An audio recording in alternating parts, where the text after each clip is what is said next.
Maybe if you're working on getting a certification, maybe it's getting the note cards. Maybe it's passing or memorizing the first section of a set of note cards for the exam. Maybe it's the fact that you didn't curse at all today. Maybe it's trying to be positive and shift your perspective no matter what seems to be going on around you, that you are responding with positive energy.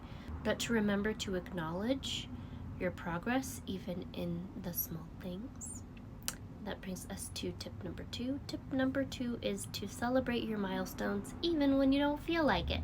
So sometimes it's hard for us to celebrate the small wins that we have in life. Sometimes it might be hard for you to celebrate yourself in general.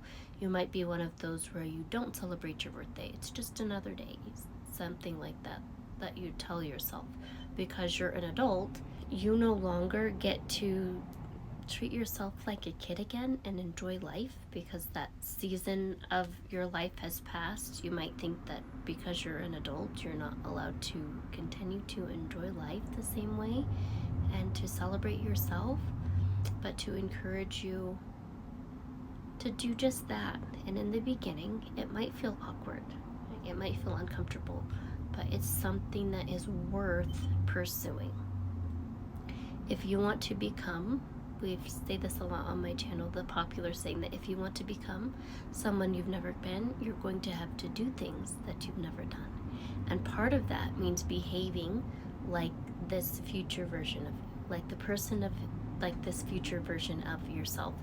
This future version of you who has the degree, who has the husband, who has the great relationship with God, or who has the great relationship with herself, right?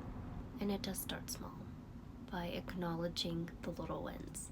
I love you guys so much. I hope this was beneficial to someone today. And I have one verse to leave with you before you go. The verse of the day comes from Zechariah chapter 4 verse 10, and it reads, "For who has despised the day of small things? They shall rejoice, and they shall see the plumb line in the hand of Jerubbaal." Yeah. I hope this video was a blessing to someone today. Everything has a beginning, right? And it often starts small. But just like sin can start small, great things can start small. God changing your heart can start small.